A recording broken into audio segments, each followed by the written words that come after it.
Hello friends, welcome to शुभारंभ। आज का वीडियो बहुत ही इंटरेस्टिंग होने वाला है क्योंकि इस टॉपिक के बारे में हम सब लोग आए दिन सुनते रहते हैं। तो फ्रेंड्स, आज का टॉपिक है कालसर्प योग। बहुत से लोग इस कालसर्प योग को दोष मान के डरते भी हैं और बहुत से लोग इसका बिजनेस भी करते हैं। तो चलिए फ्रेंड्स, आज हम इस टॉपिक के बारे में बात करते हैं और उसको गहराई से समझते हैं कि आखिर क्या है ये कालसर्प योग। इस कालसर्प योग अगर हमारी कुंडली में है तो क्या इसका इम्पैक्ट होगा। अगर ये कालसर्प योग गोचर में यानी ट्रांजिट में all over the universal mundane astrology के हिसाब से कालसर्प योग का क्या इम्पैक्ट होगा अर्थ पे। और इसको समझने के लिए फ्रेंड्स हमें यह भी समझना जरूरी है कि कालसर्प योग आखिर शुरू हुआ कहां से था। तो फ्रेंड्स चलिए बात करते हैं हम लोग सबसे पहले तो कालसर्प योग स्टार्ट कहां से हुआ। तो इसके लिए चलते हैं हम लोग अपने शास्त्रों की तरफ। हमारे शास्त्रों में एक कथा वर्णित है जिसे हम कहते हैं समुद्र मंथन की कथा। ये समुद्र मंथन की कथा क्या है? इसमें फ्रेंड्स हुआ ये था कि समुद्र मंथन के समय देवताओं के साथ साथ असुरों ने भी अपना पूरा योगदान दिया था और इस समुद्र को मथते समय कई तरीके के मिनरल्स निकले थे, कई तरीके के डेटीज निकले थे, कई तरीके के रत्न निकले थे और यही वो समुद्र मंथन है जिससे निकला था अमृत। तो जब ये अमृत निकला तो इसको बांटने का जो कार्यभार है वो भगवान विष्णु ने लिया और उन्होंने मोहिनी का रूप धर के इसको देवताओं की तरफ से बांटना शुरू किया। असुर और देवता दोनों ही लाइन में लगे हुए थे, लेकिन सबसे पहले देवताओं को ही अमृत दिया जा रहा था। उसी समय असुरों की तरफ एक असुर था जिसका नाम था स्वर भानु। उस असुर को इस बात का यकीन नहीं हुआ कि असुरों को भी अमृत दिया जाएगा। तो इस चक्कर में उसने एक देवता का रूप धरा और वो रूप धर के देवताओं की ही लाइन में खड़ा हो गया। और इस असुर के बगल में कौन खड़े थे? इस असुर के बगल में खड़े थे सूर्य और चंद्र। तो जब विष्णु भगवान अमृत दे रहे थे तो देते देते वो स्वर भानु तक भी पहुंचे और उन्होंने उसको अमृत दिया भी। बट जिस समय वो असुर इस अमृत का पान करने ही वाला था, उसको पी ही रहा था, उसी समय सूर्य और चंद्र को इस बात का पता चल गया कि ये एक असुर है जो देवता के रूप में हमारे ही लाइन में खड़ा होकर अमृत पी रहा है। उन्होंने तुरंत ये बात विष्णु भगवान को बताई और विष्णु भगवान को ये चीज़ पसंद नहीं आई और उन्होंने अपने सुदर्शन चक्र उस स्वर भानु पे चला दिया, जिससे उस असुर के दो हिस्से हो गए। उसका सर अलग हो गया और उसका जो धड़ का पोर्शन था वो अलग हो गया। यही वो सर है जिसको हम कहते हैं राहु और वो धड़ उसको हम कहते हैं केतु। लेकिन फ्रेंड्स, सुदर्शन चक्र चलने के बाद भी जब उसके शरीर के दो हिस्से हो गए, सर धड़ अलग हो गया, तब भी वो मरा नहीं क्योंकि वो अमृत पी चुका था। तो ये तो कथा हमारे शास्त्रों में वर्णित है, लेकिन इस कथा को अगर एक लाइन में हम लोग समझने की कोशिश करें तो यहां हुआ क्या असल में? यहां पे हुआ कि एक पर्टिकुलर एक असुर अपने कर्म की वजह से एक समय चक्र में ट्रैप हो गया। बेसिकली वो ट्रैप कैसे हुआ? क्योंकि अब वो अपनी इच्छा के अनुसार कोई कर्म नहीं कर सकता। उसके कर्म डिफाइन हो चुके हैं, यानी कि निश्चित हो चुके हैं। और वो कर्म क्या है? वो कर्म है सूर्य चंद्र को ग्रहण लगाना और जितने भी ग्रह हैं उनको कालसर्प योग के आगोश में लेना। इन दो कामों के अलावा, इन दो कर्मों के अलावा उसका कोई और तीसरा कर्म नहीं है। ये कर्म निश्चित है, पहले से ही तय है कि राहु केतु को यही करना ही है। और कब तक करना है? वो अमर हो चुके हैं। ये जब तक ब्रह्मांड रहेगा वो ये कर्म करते ही रहेंगे। उनके पास फ्री विल की कोई पावर ही नहीं है। इसीलिए इसको हम कहते हैं कि यहां पे काल चक्र में राहु केतु ट्रैप हो गए। अब चलिए थोड़ा सा आगे इस कथा को और बढ़ाते हैं ताकि हमको ये जो फ्री विल और ये जो डेस्टिनी है ये थोड़ा और ज्यादा समझ में आए। तो फ्रेंड्स, जब राहु के साथ ये इंसिडेंट हो गया तो राहु को लगा कि कहीं ना कहीं उसके साथ गलत हुआ है। तो वो अपनी बात लेके पहुंचा भगवान शिव के पास। तो शिव जी ने जब उसकी बात सुनी तो शिव जी को भी लगा कहीं ना कहीं सूर्य और चंद्र ने भी गलत किया है, उनके भी कर्म गलत हैं। तो उन्होंने उसी समय राहु को वरदान दे दिया कि तुम सूर्य और चंद्र पे एक निश्चित समय अंतराल बाद ग्रहण लगाते ही रहोगे और अपने समय चक्र के अनुसार तुम जितने भी ग्रह हैं उनको अपने आगोश में लेते रहोगे। अब इसका मतलब क्या है? यहां पे ये पता चलता है कि जहां पे राहु को अपने कर्मों के अनुसार वो समय चक्र में ट्रैप हुआ, वहीं पे सूर्य चंद्र भी अपने कर्मों के अनुसार और देवता भी अपने कर्मों के अनुसार इस समय चक्र में ट्रैप हो गए। क्योंकि सूर्य चंद्र इस ग्रहण से नहीं बच सकते।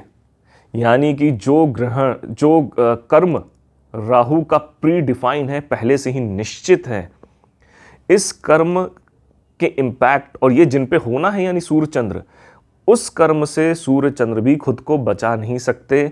मतलब कि नियति में जो घटना होनी लिखी है वो होकर ही रहेगी, इसको रोका नहीं जा सकता, इससे बचा नहीं जा सकता। तो यही है फ्रेंड्स काल सर्प योग। अब काल सर्प को अगर हम दो हिस्सों में तोड़ते हैं तो इसका मतलब क्या निकलता है? काल यानी कि टाइम यानी कि समय, और सर्प मतलब यानी कि सरपेंट। बेसिकली हम इसको बोले तो लूप, यानी कि समय चक्र का एक loop, time serpent.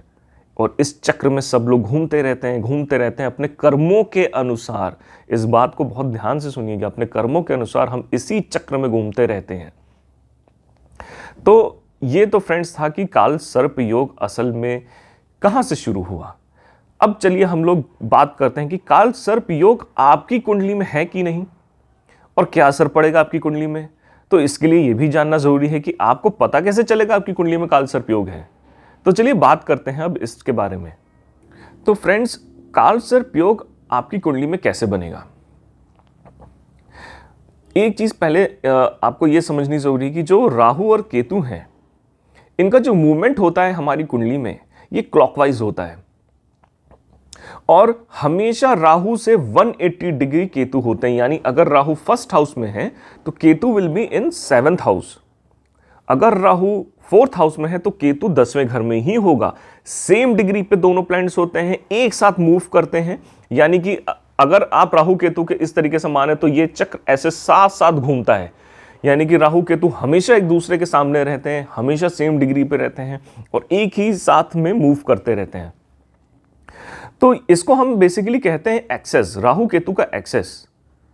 Most of the time काफी समय तो जो प्लैनेट्स होते हैं उनमें से कोई ना कोई प्लैनेट राहु के एक्सेस के एक तरफ होता है और राहु के एक्सेस के दूसरी तरफ कुछ और प्लैनेट्स होते हैं। यानी कि हमेशा ही कुंडली में दो तरीके के विभाजन होते हैं, राहु केतु के लेफ्ट साइड और राहु केतु का राइट साइड।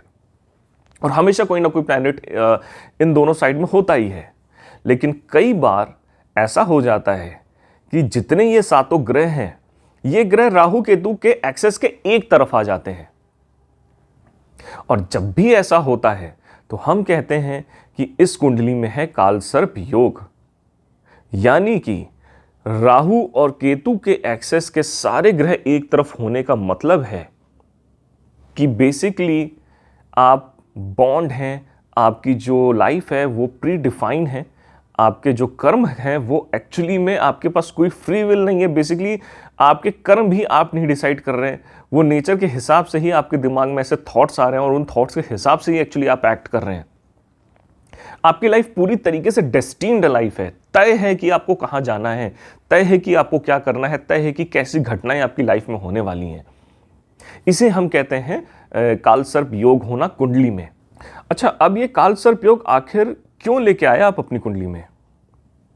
हमने एक कथा तो सुन ही ली राहु केतु की, कैसे और सूर्य चंद्र और सभी देवताओं की कैसे वो एक काल चक्र में ट्रैप होते रहते हैं। बट आपकी कुंडली में क्यों काल सर्प योग हुआ। तो इसके लिए फ्रेंड्स बृहद पराशरा होरा शास्त्र में एक श्लोक दिया हुआ है। वो श्लोक मैं आपको पढ़ के सुनाता हूं। ये श्लोक है, अथा पूर्व जन्मा सप्त द्योतना अधोतिया। इसका मतलब है कि it is inherited by your previous birth. यानी कि ये जो योग है ये आप पिछले जन्म के कर्मों की वजह से इस जन्म में लेके आए हैं। काल सर्प योग फ्रेंड्स तब बनता है आपकी कुंडली में जब आपसे पिछले जन्म या उसके पिछले जन्म, यानी कि बेसिकली आप जिस भी लाइफ के कर्मों का भोग कर रहे हैं प्रेजेंट में, उस लाइफ में कुछ ना कुछ आपसे ऐसा गलत हो गया है जिसकी वजह से किसी का भारी नुकसान हो गया, किसी के उस नुकसान की वजह से किसी ने बहुत पेन झेला अपनी लाइफ में, कोई डेथ हो गई, आपकी किसी गलती की वजह से किसी एनिमल की डेथ हो गई, या फिर आपके किसी कर्म की वजह से किसी इंसान को आपके पास्ट लाइफ में इतना पेन हुआ कि वो एक तरीके से मृत्यु तुल्य पेन था।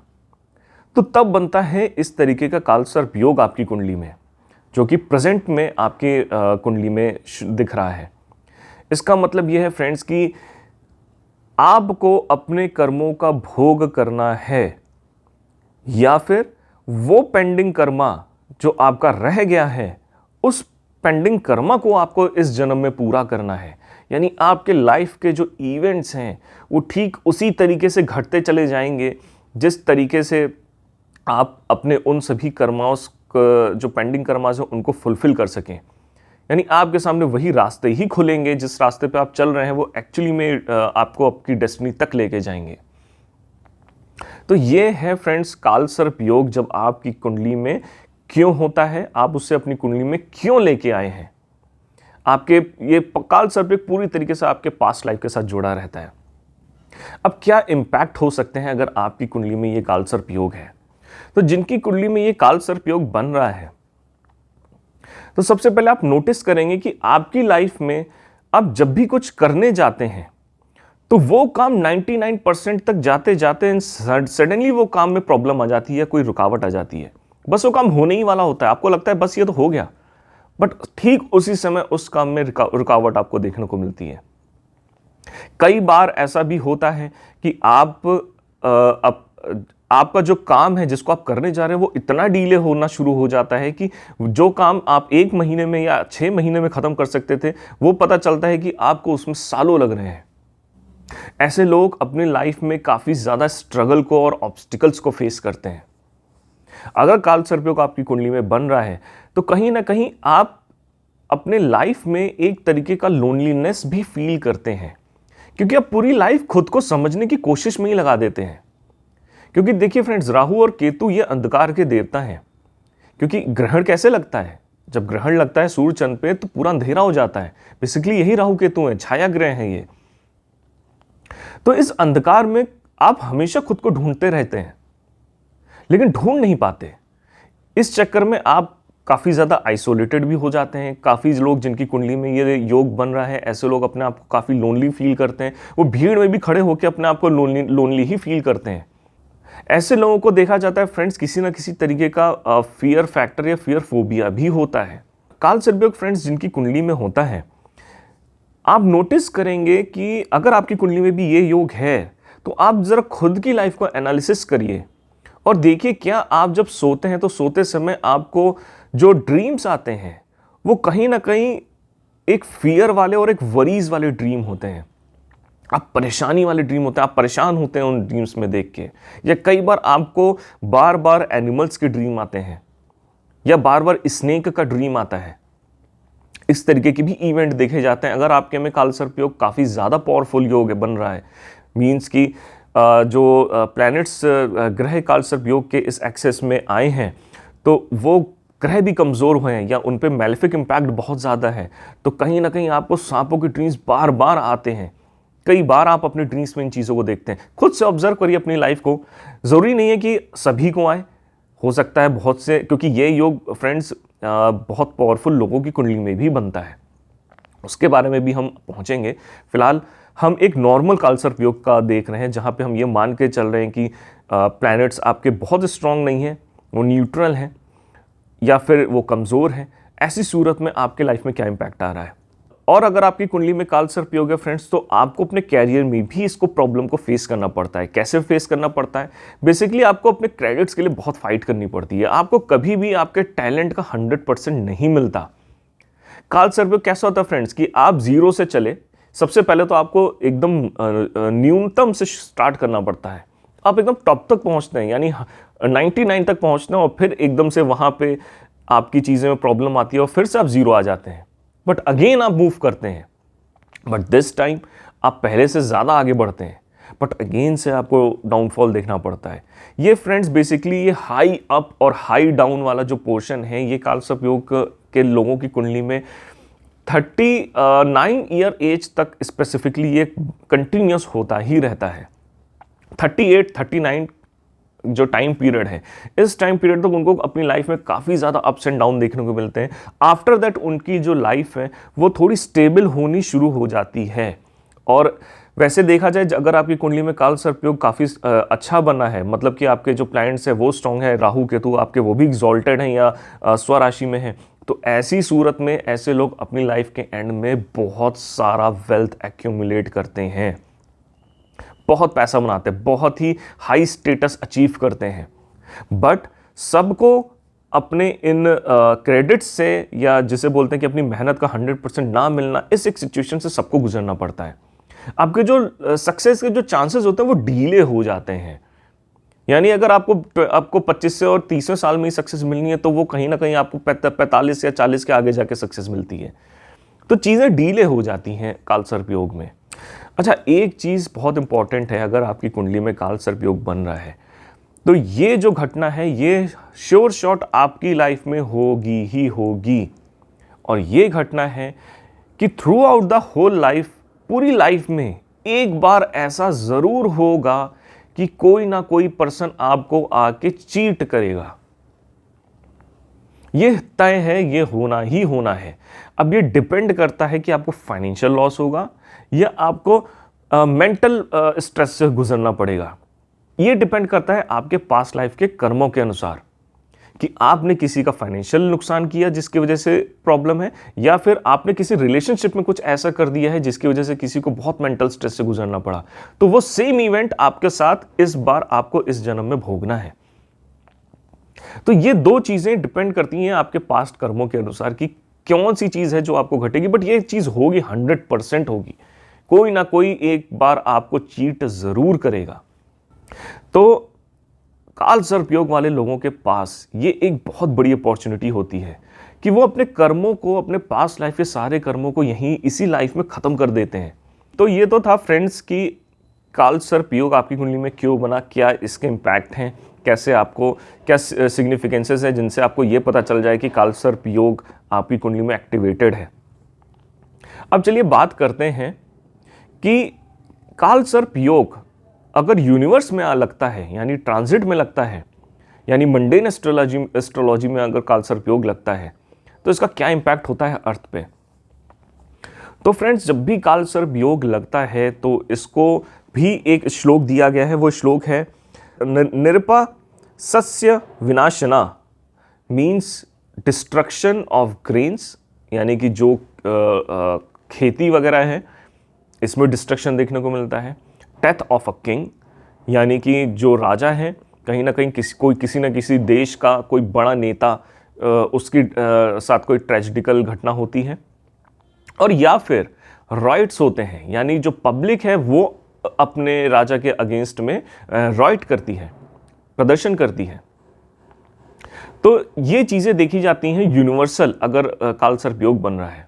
तो कमाल की बात यह है फ्रेंड्स कि ये काल सर्प योग 16 दिसंबर 2021 से 13 अप्रैल 2022 के बीच में बन रहा है। और ये काल सर्प योग बहुत ही ज़्यादा पावरफुल है। क्यों पावरफुल है? क्योंकि हर बार अभी मैंने काल सर्प योग में जो बात करी वो बात करी है 7 प्लैनेट्स की, कि जब वो 7 प्लैनेट्स राहु केतु के एक्सेस के एक तरफ आ जाते हैं। बट मैंने यहाँ नेपट्यून, प्लूटो और यूरेनस की बात नहीं करी है। तो यूरेनस, नेपच्यून और प्लूटो ये हमेशा ही, हर बार ही काल सर्प योग से बाहर ही रहते हैं मोस्ट ऑफ द टाइम। ऐसा 70-80 सालों में बहुत कम होता है जब ये भी इसी काल सर्प योग के अंदर आ जाए। तो कमाल की बात ये हो रही है फ्रेंड्स कि 16 दिसंबर से 21 से लेकर 13 अप्रैल 2022 के बीच में ना सिर्फ वो 7 प्लैनेट्स इस काल सर्प दोष के योग के अंदर में आ रहे हैं, बल्कि यूरेनस, नेपच्यून और प्लूटो, यानी कि जितने 10 ग्रह हम जानते हैं अभी तक, वो सारे ग्रह इस काल सर्प योग के एक्सेस के एक तरफ आ रहे हैं। यानी कि ये टाइम पीरियड, अप्रैल तक का टाइम पीरियड, 13 अप्रैल तक का टाइम पीरियड यूनिवर्स के लिए पहले से ही डेस्टिन्ड है, तय है। घटनाएं होनी है। क्या घटनाएं होनी है? वो बात यह है कि यहाँ पे चीज़ें पूरी तरीके से आउट ऑफ कंट्रोल होने वाली हैं। ये 4 महीने में हमारी जो इकोनॉमी है वो पूरी तरीके से आउट ऑफ कंट्रोल हो जाएगी। जो पैंडेमिक की सिचुएशन है, थर्ड वेव है, वो पूरी तरीके से आउट ऑफ कंट्रोल होगी। ऐसे रिजल्ट्स आपको दिखने शुरू हो जाएंगे। प्लस कई जगह पे, कई ऐसे देशों में राइट्स होने के चांसेस बहुत ज़्यादा हैं। वॉर जैसी सिचुएशन बनने के चांसेस बहुत ज़्यादा हैं। जैसा कि मैंने बोला कि सिचुएशंस आउट ऑफ कंट्रोल हो जाएंगी। अभी जो भी हीट अप सिचुएशंस हैं, कहीं ना कहीं लगता है कि वो एक स्ट्रेटजी के तहत चल रही है, बट सडनली कुछ ऐसे इवेंट्स होंगे जिनसे सिचुएशंस हाथ से निकल जाएंगी। कोई भी कंट्री अपने हिसाब से एक्ट करने की बजाय वो सामने वाले के हिसाब से एक्ट करना शुरू कर देगी। जैसे कि मैंने बोला कि काल सर्प योग में जो घटना है वो तय है, वो होके ही रहेगा, आपके हाथ में कुछ नहीं है। तो इसलिए यूनिवर्सल पॉइंट ऑफ व्यू से दिसंबर से लेके फ्रेंड्स 13 अप्रैल तक का जो टाइम है बहुत ही ज़्यादा क्रिटिकल टाइम है। बहुत सारे आपको कुछ नेचुरल डिजास्टर्स भी यहाँ देखने को मिलेंगे, ऐसे इवेंट्स होने तय हैं।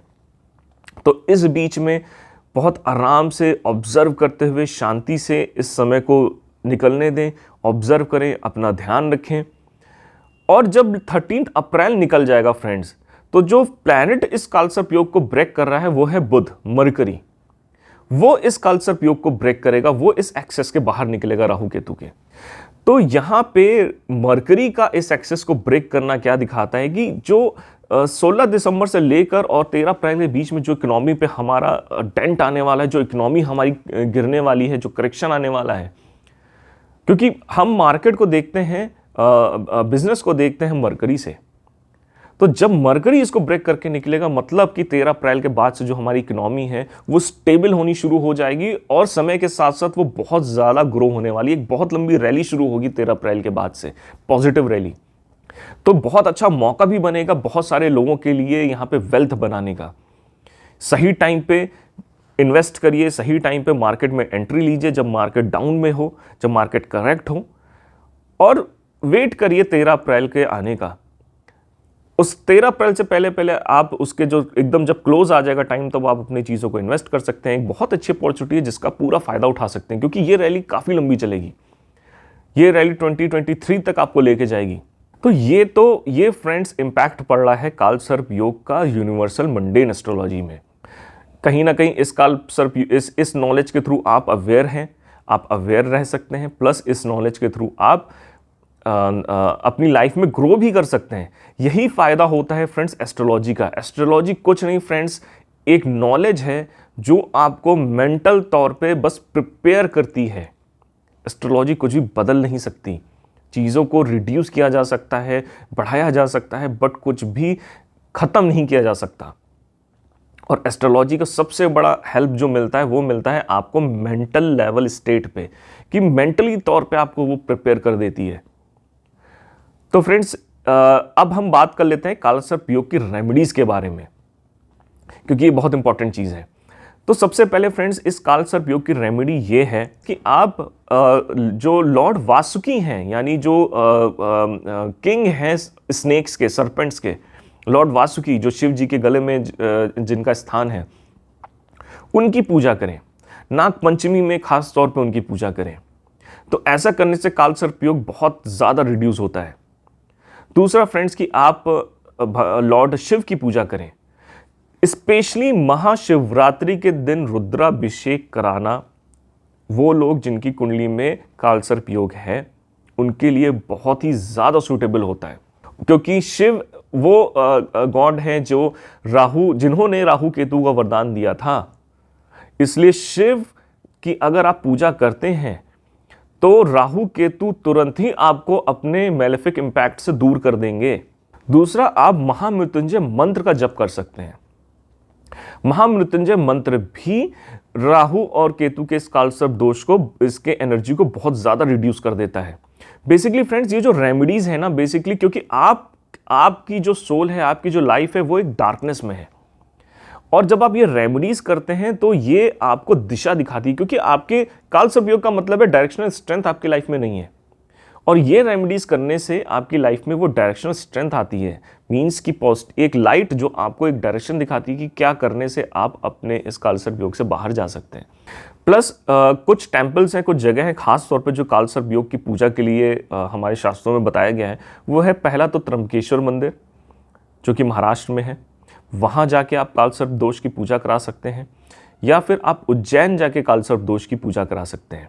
ऐसा करने से काल सर्प दोष ऑलमोस्ट निल हो जाता है, इसका इम्पैक्ट बहुत कम आपकी लाइफ पे पड़ता है। और कहीं ना कहीं अगर राहु केतु आपके इन एक्शन से प्रसन्न हो गए तो वो आपको जो राजयोग देते हैं वो one of the most powerful राजयोग भी होता है, जो आपके 39th 38th ईयर कंप्लीट होने के बाद आपकी लाइफ में जिसका इम्पैक्ट दिखना शुरू होगा। तो ये था फ्रेंड्स काल सर्प योग पे हमारा वीडियो। अगर आपको ये वीडियो पसंद आया हो फ्रेंड्स तो हमारे चैनल को सब्सक्राइब करिए और इसे शेयर ज़रूर करिए। तो फ्रेंड्स मिलते हैं हम लोग हमारे अगले वीडियो में। ये एक सीरीज़ थी फ्रेंड्स, जिसका ये सीरीज़ का पहला वीडियो है। हमारी सीरीज़ है योगास एंड दोषास। तो इस सीरीज़ का हमारा ये पहला वीडियो है, और भी ऐसे कई वीडियोज़ लेके हम जल्दी आएंगे। और प्लस फ्रेंड्स कुछ और भी सीरीज़ हम पैरेलली शुरू करेंगे बहुत ही जल्द। आपको कुछ नई सीरीज़ के वीडियो मिलेंगे जो रिलेट करेंगे फाइनेंशियल अवेयरनेस प्रोग्राम से, जैसे कि हम लोग कुछ फाइनेंशियल चीज़ों के बारे में बात करेंगे। वो वीडियोस खास तौर पे फ्रेंड्स जिनकी एज 25 टू 35 या 40 के बीच में है, उनके लिए तो ये बहुत ही अच्छे, बहुत ही यूज़फुल वीडियोस होने वाले हैं बेसिकली। तो चलिए फ्रेंड्स मिलते हैं फिर हम लोग अपने अगले वीडियो में, तब तक के लिए थैंक्स।